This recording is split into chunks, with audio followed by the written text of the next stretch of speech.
Bag صاحب یہ کیا ہے کہ ہمارے اخلاقیات، ہماری معیار اخلاق کا کہاں چلا گیا ہوا کہ اب یہ چیزیں ڈسکشن ہو رہی ہیں اور لوگ ان کے اوپر لعنت بھی نہیں بھیج رہے؟ کیا ہو گیا ہمیں؟ بسم اللہ الرحمن الرحیم۔ آسم یہ سب آپ نے بڑا درست فرمایا ہے۔ حقیقت یہ ہے کہ کوئی بھی قوم جب اس طرح کی حرکیات کرتی ہے تو اس قوم کی پستی کا سفر شروع ہو جاتا ہے اور اس کی اخلاقی اقدار جو ہے وہ تباہ و برباد ہو جاتی ہیں۔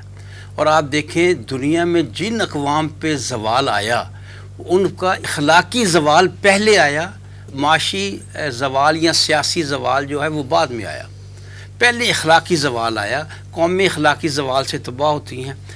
ہمارا بھی یہی حال ہے اور اسی راستے میں ہم جا رہے ہیں۔ اصل میں دیکھنے کی بات ہے، یہ اس قوم کا معاملہ ہے، یہ اس ریاست کا معاملہ ہے جس نے پاکستان کا مطلب کیا لا الہ الا اللہ کا نعرہ لے کر حاصل کیا تھا، جس نے اسلام کو اپنا دین قرار دیا تھا، جس کے آئین میں لکھا ہوا ہے کہ اسلام ہمارا دین ہے۔ اب ذرا اسلام کے معاشرتی نظام کو، اسلام کے معاشی نظام کو، اسلام کے سیاسی نظام کو پر ذرا نظر تو دہرائیں، دیکھیں تو صحیح وہ ہمیں کیا کہتا ہے اور ہم کہاں کھڑے ہیں۔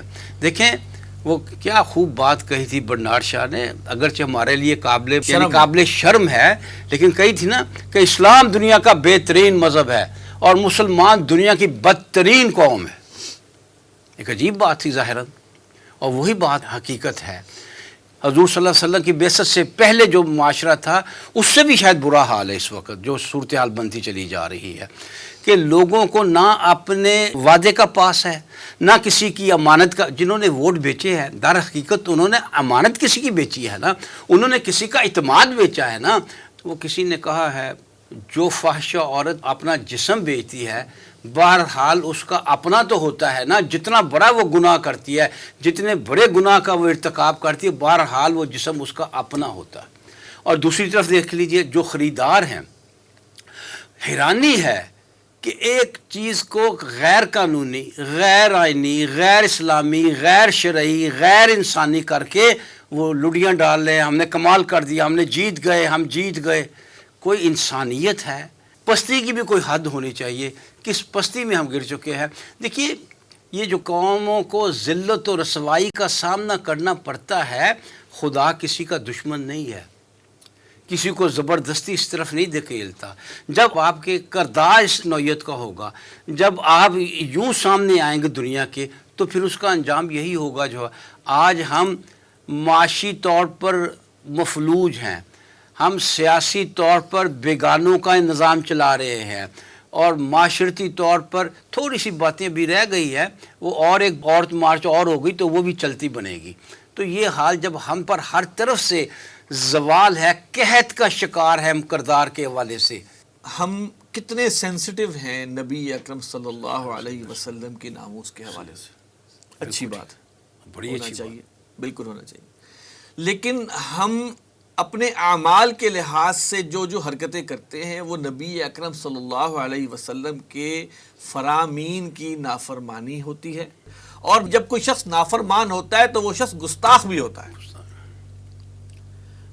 زبان سے ہم تعریف کر رہے ہیں، نعتیں پڑھ رہے ہیں، سب کچھ کر رہے ہیں، ہمارے اعمال ان کے فرامین کے خلاف ہیں، تو گویا کیا ہماری عملی گستاخی نہیں ہے؟ بالکل ہے۔ وہاں پہ آ کے ہمارے سارے کے سارے علماء، سارے کے سارے دانشور، سارے کے سارے جذباتی لوگ، ان کا وہاں آ کے جو ہے معاملہ زیرو ہو جاتا ہے۔ بالکل نبی اکرم صلی اللہ علیہ وسلم نے فرمایا کہ تم سے پہلے قومیں کیوں تباہ ہوتی تھی؟ اس لیے کہ جب کوئی بڑا ان میں سے گناہ کرتا تھا تو وہ جرم کرتا تھا تو اس کو تو چھوڑ دیتے تھے، اور کوئی چھوٹا جرم کرتا تھا اس کو پکڑ لیتے تھے، سزا دیتے تھے۔ اور آپ نے فرمایا کہ، اور یہ واقعہ کب کا تھا؟ جب ایک فاطمہ نامی عورت نے چوری کی تھی۔ تو آپ صلی اللہ علیہ وسلم نے کیا فرمایا کہ اگر خدا کی قسم اگر فاطمہ بنت محمد بھی چوری کرتی تو میں اس کے ہاتھ کاٹتا۔ یہ ہے ریفرنس میں۔ اور آج ہمارے ہاں یہ جو سلسلہ چلنا شروع ہوا ہے، اور یہ ابھی کا نہیں ہے، ہر سینٹ میں یہ ہوتا ہے بیگ صاحب، ہر سینٹ کے الیکشنز میں ہوتا ہے۔ پھر اس کے بعد ہارس ٹریڈنگ، ان سے نفرت کرنا بنتا ہے، جو اپنی وفاداریاں بدلتے ہیں، 2 کروڑ 5 کروڑ 8 کروڑ، اور جناب وہ بس اتنے میں وہ بک گیا، اتنے میں وہ بک گیا، جیسے کہ وہ گاڑی بک جاتی ہے۔